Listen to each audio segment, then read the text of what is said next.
What's going on, guys? This is BunnyMuffins. I have the next episode of Team Up. This time we're going to be talking with RobinSongz, who recently just qualified for the North American Regional Championships, and he did that by winning the Team Liquid Tournament Qualifier. With that in mind, we're going to go through his thoughts on the new patch and how he prepares for tournaments himself. Let's go ahead and dive right into this. Hey guys, this is BunnyMuffins. I have RobinSongz with me here today. He just qualified for the North American Championships, and he was probably one of the first players to do that.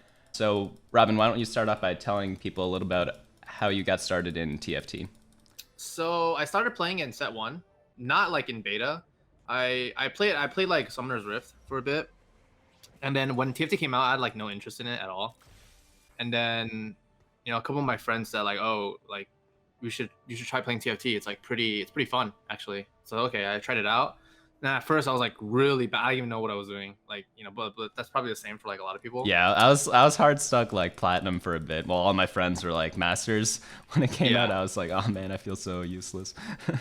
I still remember like my friends inviting me to the lobby, and then like they all knew what to do, and I just got like 888, and I was like, but it was still pretty interesting, right? It's completely different than Rift. Yeah. And then I don't even remember how I like learned the game so fast, but then I managed to get Challenger in set one. But it's because I just like watched a lot of streams. I remember watching a lot of like Soju and Skara videos. I don't know if you remember like the Skara YouTube videos in the beginning. Like he still has it on YouTube, and I actually went back to watch it. It's actually pretty fun. Like he just explains like what is econing. Oh yeah, like the basics of all the game mechanics and stuff. Yeah, it's like the basics. And then I watched the video, and you can see the set one champions, which is like pretty nostalgic, like nobles and stuff. But yeah, and then yeah, and I managed to get Challenger set one, and then I managed to get Challenger like every set, but I didn't like start popping off until like set three. Okay, yeah, I see. Yeah. Yeah, because out of curiosity, do you miss set one? I won't reveal what I think yet, but Yeah, I miss set one. I think set one's the best, but I don't know if it's because like it was. I don't think it was balanced, but like the units were fun, I guess, or maybe it was just like everyone's first set, so then it's just like more fun. So I don't know, but I really miss like Drave Asol, like, you know, Kennen, Shyvana, stuff like that. Yeah, I think set one's the best. yeah, which Shyvana was so cool. Like Yeah. Dragon with like Phantom Dancer. Oh man, those were the times. Yeah, RC. So we just started this game. I kind of wanted to do a brawler start, but like, are protectors still the best right now? If I was playing this game, I would probably just like play Brawler Blaster. But I don't like. I wouldn't keep Shen. I would sell Shen. You should pick up Lucian because he's so flexible. Okay. I'll get rid of the protectors then. What do you think of the Galactic Armory change? That's one of the big changes of this patch. I like it actually. It makes it more flexible. Like in the like, let's say the old Galactic Armory, if there was a red buff drop, everyone's playing Brawler Blaster, you know? Yeah, that's true. But if it's in this new one, if they drop like a giant spell Chain Vest, like you can play whatever, you know? So it's actually better, in my opinion. Yeah, some people had some interesting strategies though. For example, if like a bunch of AD items dropped, I actually see people go stuff like 6 Vanguards instead of using the Death Blades or whatever dropped. There were some interest. I think like Galactic was really cool in theory, but in practice it just felt really not so fun. Yeah, it just locks a lot of people into like similar comps, and then you just go into a lottery, whoever hits top fours, I feel like. Yeah, I kind of get that sentiment too. Well, what you mentioned is actually pretty smart. Yeah, like if there's a Deathblade or IE drop, you can play Vanguard Mystics and just like forego the IE. And then you probably just like it's like free top four if everyone's at 80 comp. Yeah. Any other thoughts on the new patch so far? I know it just came out. I don't know how many games you played on it so far yet. I played like quite a lot of games. It's like last patch, but like everything is more balanced out. So you can play Cybers, you can play Brawler Blaster. Dark Stars are like not that OP. And every comp is still viable. You can play Bing Bros now, and then you can still play Xayah reroll. So I honestly think this patch is one of the most like balanced patches ever in TFT like history. Yeah, like it certainly does feel that way so far. I don't really know how to explain it, but yeah, pretty much everything is very, very close on in terms of power level. I was making like a tier list earlier today, and it was like, wow, everything is literally the same. Yeah. Out of curiosity, you said this Yeah. might have been a blaster brawler game, but without red buff, do you still think that's a So viable what? start? Because what I would have so what I would have like, because it was either brawler blaster or cybers.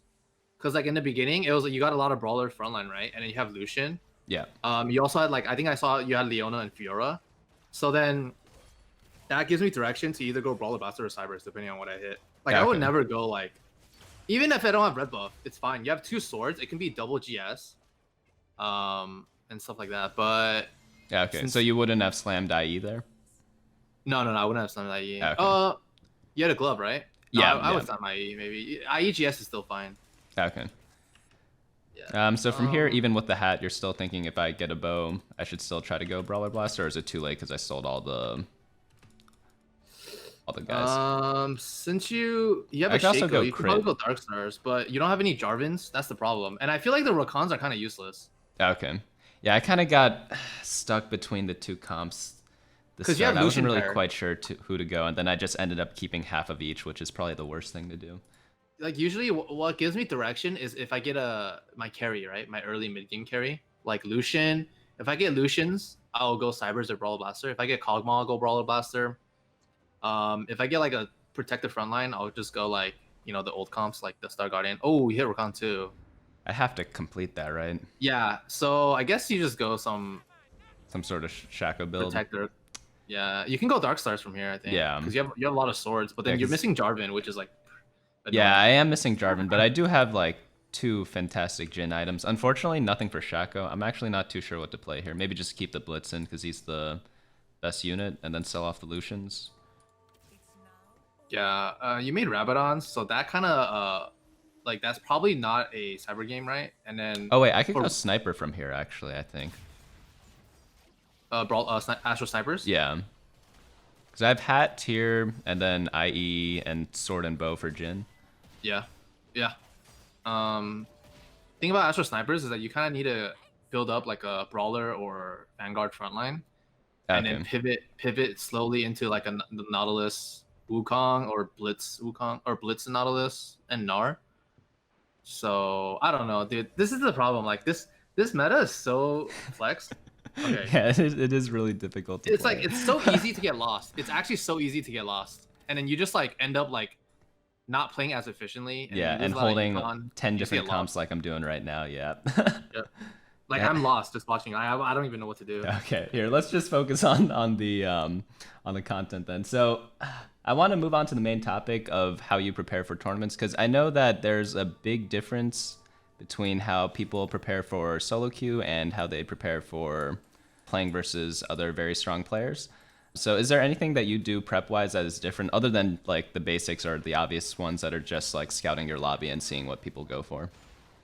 Yeah, so if you're playing in a tournament, the key difference than playing solo queue is that you know exactly who you're playing against, right?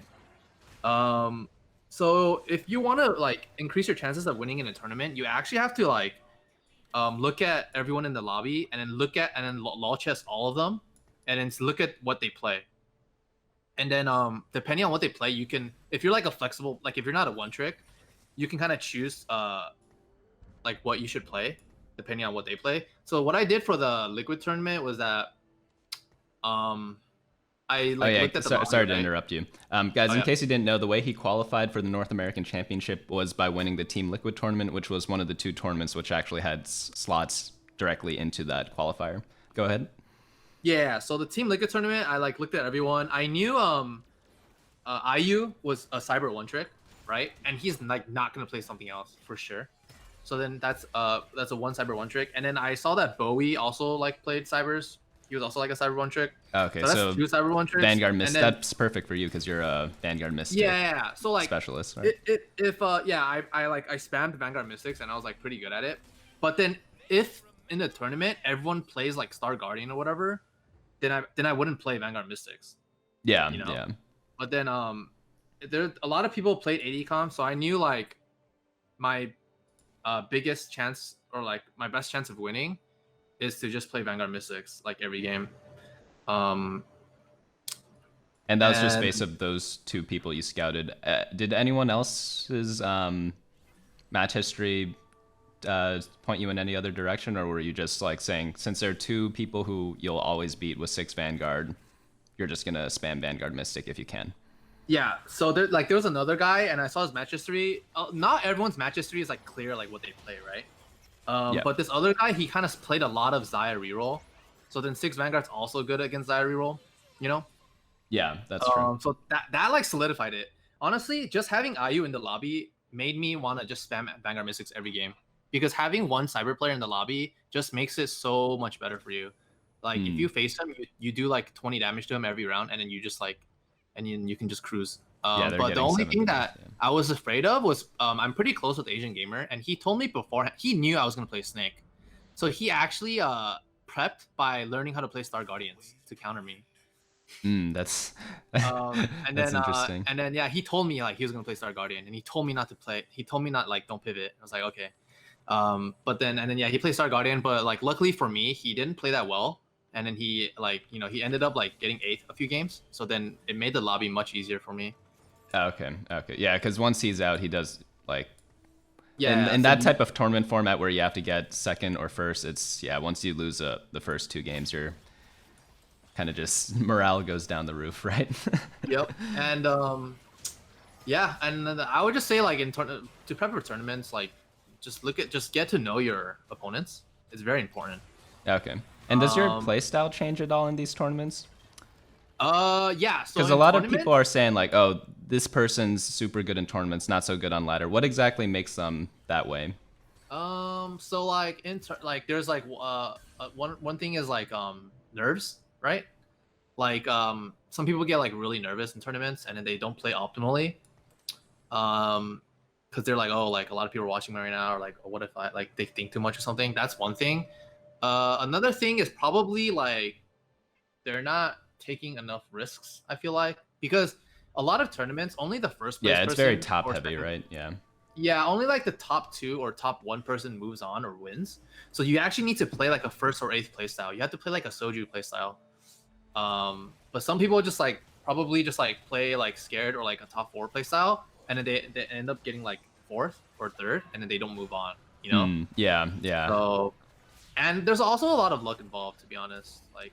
Yeah, this after game, 4 like- games of TFT, that doesn't really determine who the best player is. If you were to like make a tournament format, what would you change anything differently? Obviously, like there are time constraints; they can't host a like 20-game tournament, for example. But Yeah. maybe like some sort of weekly series. Have you heard of like Hearthstone at all and their Grandmaster series? I played Hearthstone back in the day, but I don't know much about it. Like I don't know what the Grandmaster series is. Okay, so pretty much they play games every weekend. They have like their standings updated. I think it's Yeah. a round robin. I haven't watched it recently, but they're in like groups, maybe like 4 groups if there are 16 players, and then they all play against each other. But I think having players who are good on different patches gets to be shown through those types of formats. But pretty much every TFT tournament we've had so far is just, did you do well on March 17th, for example? Yeah. So I don't think 5 games. It was the TL was 5 games, right? I don't think it was 5 Okay. games is enough to show who was like the best. But I feel like the format was pretty good. Like I don't see any other way of doing it, to be honest. Like because there's time constraints, so they fit in 5 games, and I feel like 5 games it does show some skill expression, even though it's not 100% true. But you can't really get like super lucky all 5 games, you know. Yeah, that's true.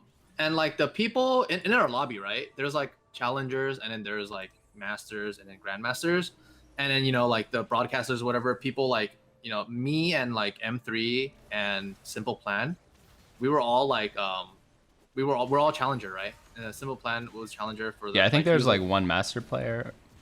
Yeah, like Asian Gamer, Bowie, and like Mike P and them. I think they're like master, grandmaster, and then I think me, Simple, and M3 were the only challengers, and then we got first, second, third.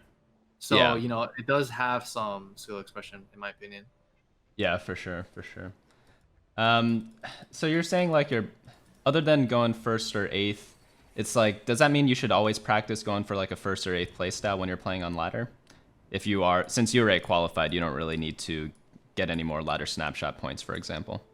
In ladder, I think if you play in ladder, you don't just go into the game and decide if you're gonna play first or eighth, whatever. You need to see how the game goes, and then you need to a part of, because like solo queue is like, it's a grind, right? It's like long term, so every game matters. So in a game where like you're low rolling and you know you have to play for not just play for top 4, but you need to actually understand when to play for top 6 or even 7. Like the game I'm playing right now. Yeah, like this game you should probably play for like 7. Yeah. But like you're talking to me, so like, you know, we're like, yeah, it's more difficult than playing or sweating off stream. Yeah. I feel like what makes a good TFT player, at least in solo queue, is that recognizing which place to play for. Like Salvi is really good at Salvi is really good at this. I watch his streams, and then he actually like, he like looks at the first place guy. He's like, okay, I'm never beating this guy, so I'm playing for second, you know? Yeah. And then he looks at the first 2 people. He's like, okay, first 2 people are way above everyone else, so I'm gonna play for third, right? And then like, so depending on what place you play for, you have to change your play style, and that's what makes like, I feel like challenger players challenger, and like, yeah, and other people aren't. Yeah. The thing about Salvi is that he is so flexible. I've tried copying his playstyle, and it's just impossible for me to do. Whereas other players, it's much more manageable for me to kind of emulate what they do. I don't know if you get that same feeling for some other players too. Yeah, Salvi is super flexible. Like, he plays like every comp, and he plays what the game gives you, which is ideal, right? But not a lot of people can do that, because like it's like so hard to do that. Like in my opinion, if you want, it's the easier way to climb is to just spam like 1 or 2 comps. Other players, like, you know, like Sox is pretty flexible, but he kind of like, he's not flexible as Salvi. Like he kind of like, sometimes he like one trick stuff, you know. Yeah. I think Sox is more of, he's really good in like after he analyzes everything. So in like the second half of the patch, after he practiced on a Smurf, he kind of just destroys everyone after that. But I think he takes the first week to pretty much learn everything to get like maximum gains or whatever you want to call it later on. Yeah, he's like a slower learner, I feel like, but once he learns it, he will get rank 1 and 2. Okay. Do you think he's the best player in North America? Yeah, I think he's the best for sure. Okay. If you had it depends on patch by patch, right? You know, it depends patch by patch who's better. But like overall, I think Sox has proven that he's the best, because he's the only one that consistently got 1 and 2 in like every set, and that's not easy to do. Yeah, that's true. Well, at least we found Jin here. This is a bit nice. of a... Oh, dude, this game is actually... It's salvageable, right? Wait, you need Ash in for... yeah, I need Ash for something. This is when you look at the lobby and see if you need Mystic. I think you do. There's a Cyber, there's an Ash, Ziggs, Yeah, Jinx. I saw some snakes. Okay. There's one mech player, too. Oh, we're facing him right now. Yeah, maybe there's a chance. It's still looking scuffed. I'd rather have GA on Jin, obviously, but since I am so far behind, I think I'll just take any Teemo I can get, you know? Yeah, that's fine. This comp is actually broken, I feel like, but too many people go for it, and that's why it's not as broken anymore. Oh, really? Like, I've actually found that no one goes for this, at least not last patch. And it's really weird because the best player, or not best, the rank 1 player in North America last patch pretty much one-tricked this, which was super interesting. So last patch, no one really played this. But then this patch, a lot more people play it. Because it's very good into a lot of matchups. So like it beats Vanguard Mystics, it beats Mech, it beats a lot of stuff. And also like the rank 1 player, he's been sitting at rank 1 for a while, right? So it's more time for people to look at his match history and just be like, oh, he's been timing this comp. Like whatever comp the rank 1 person plays, it becomes the meta, kind of. Yeah, I actually have like a trick I've been starting to use the past 2 weeks. I've been trying to try hard the past 2 weeks. I haven't like played as much as I wanted to in set 3 and 3.5, but what I do is I look at the standings in the Riot client, and I just see who climbed 40 places up, and then just look them up. They don't stream or anything, so you can't learn like when they roll or whatever, but in terms of comps, it's been super helpful. And I've actually found that Battlecasts might be one of the sleepers of this patch. Just because no one played it before. That's another thing to like climbing, because like research. I know a lot of challenger players. They will do this same thing as you. They will look at the standings and just see who climbed like 40 or 30 places. They just look at his match history. He's like, oh, okay, this comp is this. He's like, what is he spamming a comp? First of all, if he is, then they will try to spam it. Okay. You know, and yeah, I agree with you. I saw the people that climbed a lot, and I saw they play Battlecast. It's all Battlecast. It's crazy, but I think it's because they might be like Battlecast players from the last patch, and this just happens to be their patch because everything else is weaker now. Yeah, I tried playing Battlecast once, and it seemed pretty strong, but I don't know. I just feel it feels weird to spam a comp because like if you play Battlecast, you need to hit Kog'Maw, right? Yeah. If you don't hit Kog'Maw, you just like I don't think you can win. So then like you need to hit Kog'Maw too. Like one game I hit Kog'Maw too and I had red buff Shiv and I just like I got first. But then like another game I tried to force it and I didn't hit a Kog'Maw until forever. And and then you're seventh just or eighth. completely. So I don't think it's like I don't know. Some people are able to one trick a comp, but like I don't know. Every time I one trick a comp, I get like first eighth, and like it's not climbable, you know. Okay. Apart from your mech days, I'm assuming. Yeah. Because mech, it's like everyone knows that if you contest mech, then you will probably get lower, right? So then you're uncontested, and being uncontested, you will probably it's a reroll comp, you know. So you'll probably it's like playing Zaya reroll every game uncontested. You'll probably that's true. Hit. And the percentages were better back then, you know. Yeah, because now it's much more difficult to hit everything. And mech was like pretty OP, so. Yeah. So with the whole scouting, not scouting, the research thing, are there things that you do that are different from other players, or some things that other players just don't even do at all? I don't know about different than other people because I know a lot of people do it, but yeah, one thing is just looking at like Hyun does this, so like Hyun does this. I don't know if Soju does it, but Hyun does it, and like they look at the standings, who's climbing a lot, and then like when I find out about it, they already are saying it on stream. You know? Oh, so then it's too late already. it's like everyone already knows. I think that I found this out first, but then like a lot of the challenger like Karoom or Kiyun, they're already saying on the stream like, oh, this guy is really good, or this guy's been climbing a lot. Like when we see them in our lobbies, they'll be like, oh, this guy's been climbing with Battlecast and stuff like that. And I thought only I knew that, but okay, and then surprise, a lot like that's another reason why they're good, you know. Yeah, because they're the first to do everything. Yeah. And you've heard about Lobby 2, right? So Lobby 2, they like post that stuff too sometimes. Yeah. Just like who's good, like whose match history is like a 1-1-1-1-1, and then because there are like a bunch of guys in there, and some of them, we'll just probably research everything. Well, on that topic too, do you have any players that you work really closely with? Because Lobby 2 is kind of a big group, so there's not really that much like one-on-one interaction. It's more of like a open forum. But are there any players that you discuss the game a lot with and try to pick each other's brains on what works, what doesn't? So surprisingly, I don't know if it's because I started streaming or I'm like busier now, but I don't do that as often as I did before.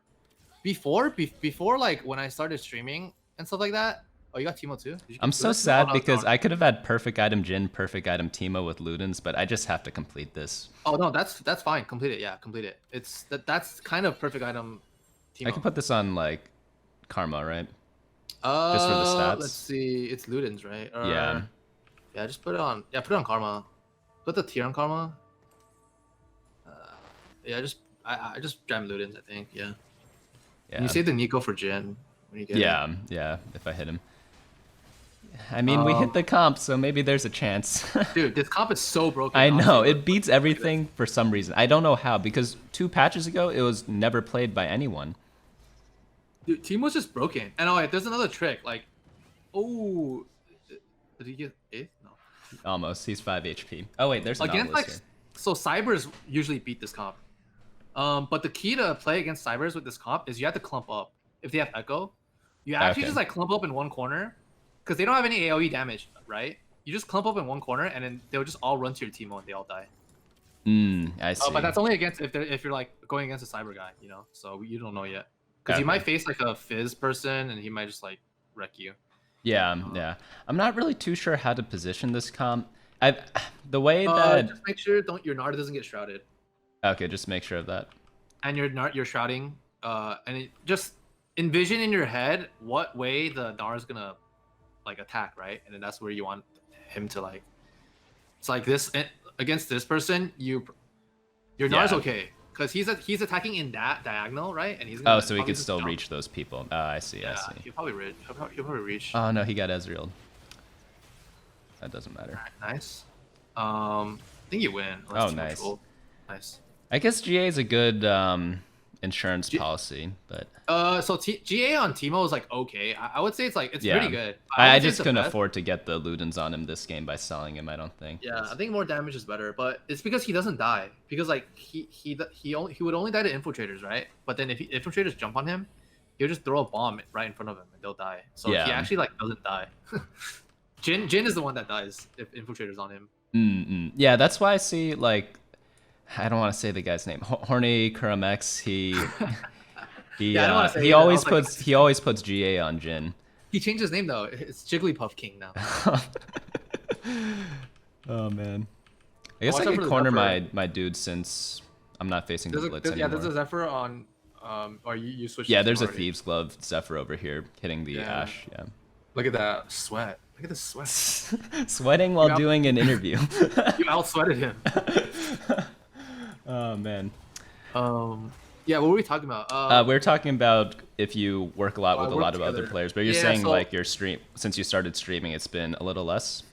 Like before I hit like rank 1 during the mech days, I see a lot of people climbing a lot, and I would like add them in game, and I would DM them. I would be like I remember this guy.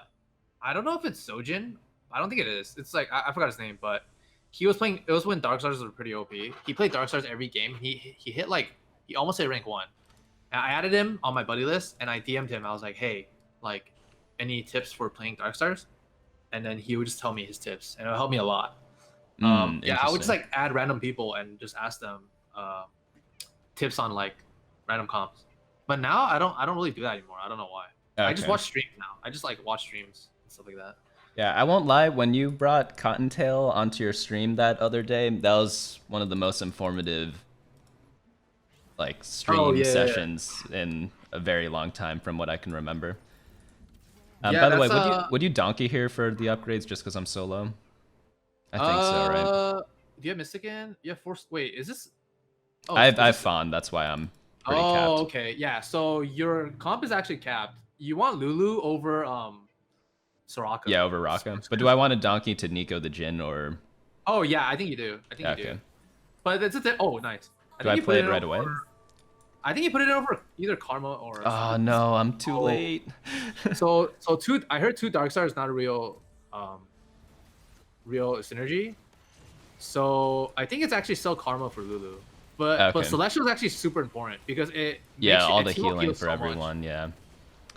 Yeah, I think you would have won if you. Yeah, I definitely would have won. I might still win. You still win. No, Acel runs away from Teemo.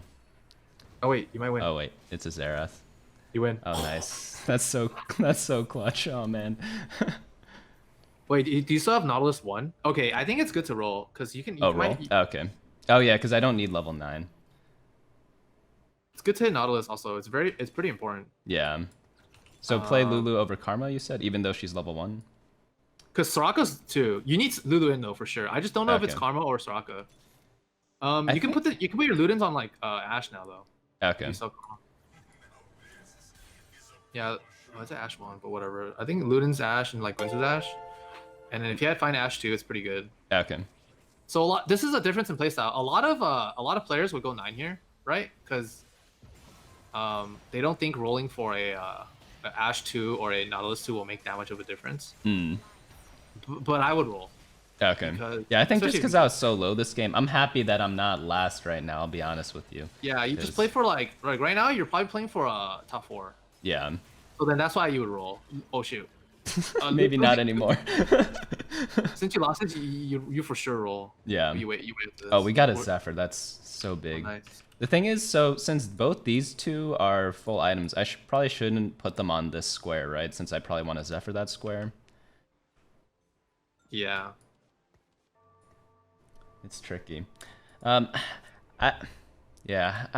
never know who's better, Soraka or Karma. They both heal, so it's like Obviously, two very super important.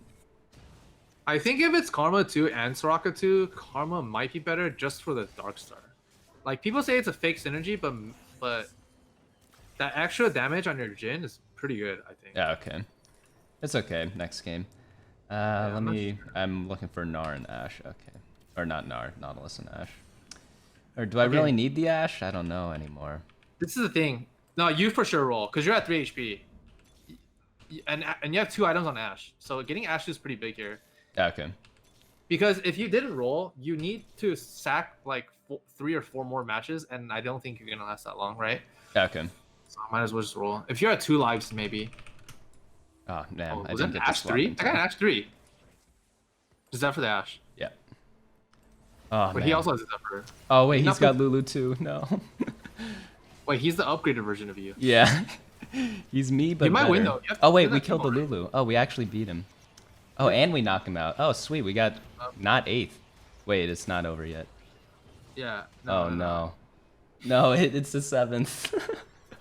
That's okay. Yeah, perfect item. See, look, this guy went like kind of Astro Snipers. Not really, but... Yeah, I'm not really too sure. Let me see.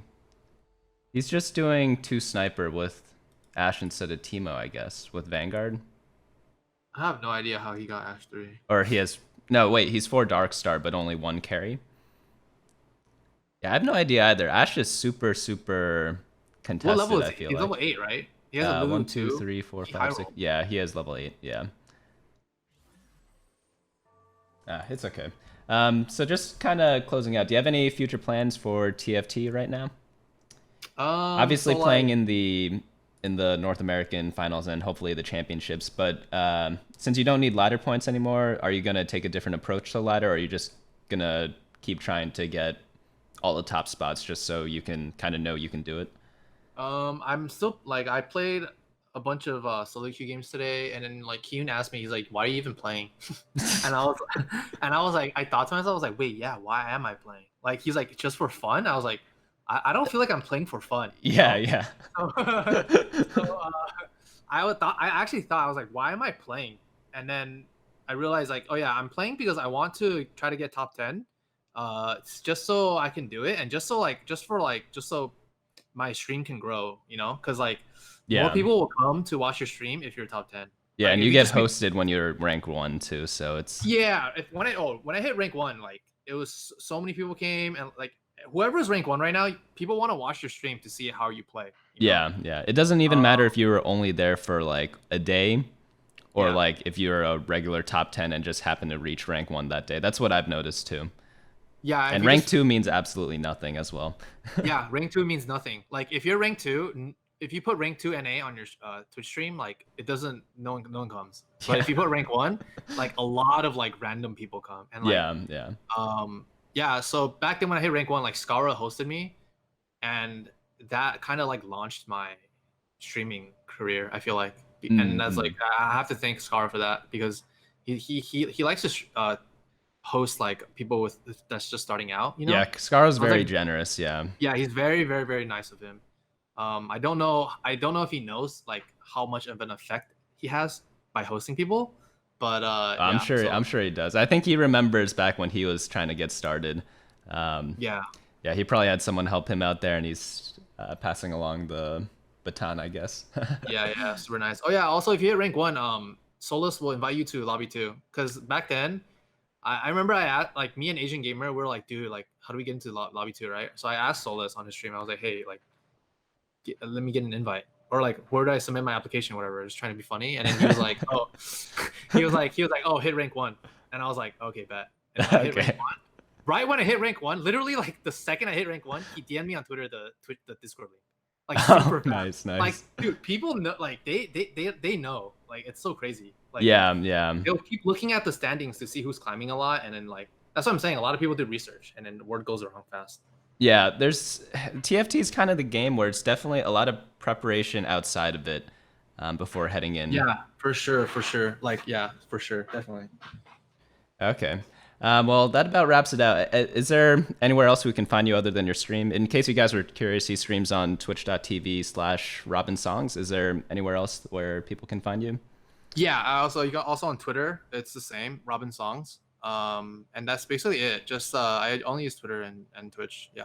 Okay. And then are there any other shout outs you want to do before we end this? Yeah, I want to shout you out because you're probably like the only. I don't know if you're the only, but you're one of the more popular content creators for TFT, and I feel like you are pretty essential or pivotal. I don't know what the word is, but like you're helping TFT grow, and just keep doing what you're doing because I don't see a lot of people making videos about TFT. So yeah, I want to shout you out. Oh man, thanks so much, man. That really does mean a lot. I've actually been very surprised by the support I've been getting from like a lot of the really strong players. Because even though like I have a small following, it's like sometimes a lot of the people with small followings, they don't really get any like credit from like the players who are like really good at the game. So that really does mean a lot that coming from you. I did not sponsor Robin, by the way, guys. Just to put that out there. Yeah, keep making videos. Don't stop. And, Okay. I have a lot of. I think TFT has a lot of potential to be like a really really great game and good esport. So Yeah, it's a super fun game. They just need to figure out a way to spectate a tournament. And yeah, I don't know what it would be. it's a super fun game, and it's like really it's both relaxing and like competitive, right? And Yeah. you can play it on your phone when you're just like chilling, and also I feel like so when I first started watching TFT, I was like, oh, this is kind of boring. Like tournaments, I was like, this is kind of boring to watch. But most recently, like there's a C9 tournament going on soon, and I'm looking forward to watching that. It's actually more fun now, and I think it's because the broadcasters are better at broadcasting now. Because back then they were shifting through 8 people's point of view. They didn't really know what to say, stuff like that. But now the broadcasters got a lot of training, I think, and then so they like know what to say, make it more interesting. Once they come out with spectator mode, I think it'll be really really good. I see. Yeah. I have a pretty differing opinion on that.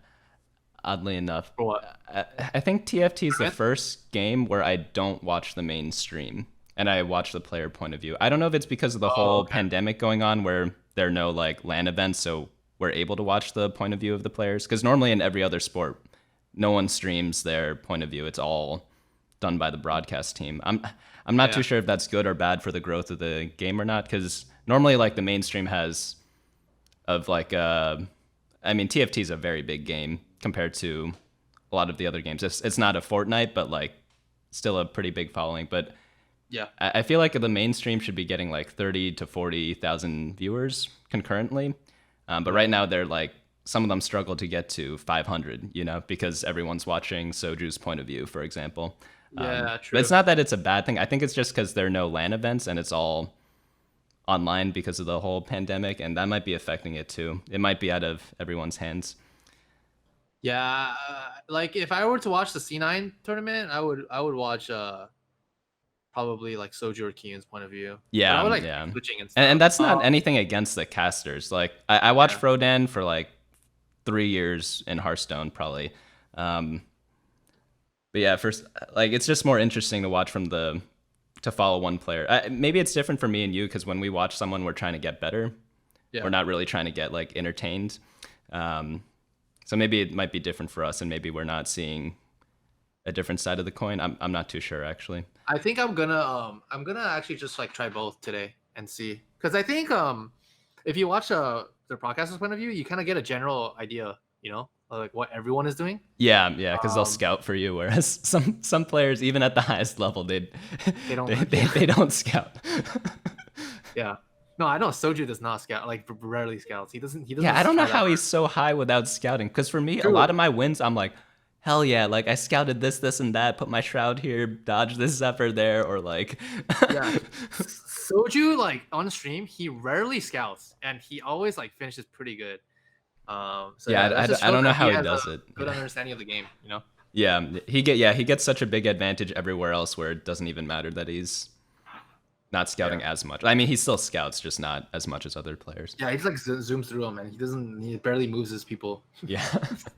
All right. Well, thanks again for joining me today. Again, RobinSongz at twitch.tv/RobinSongz if you guys want to see more of his action and play. And again, he's one of the first people to qualify for the tournament. So you definitely want to check him out. But yeah, thanks so much for watching. I'll see you guys next time. Hey guys, thanks so much for watching. Don't forget to share and subscribe, and of course smash that like button. Each like is an LP I gain before the next video.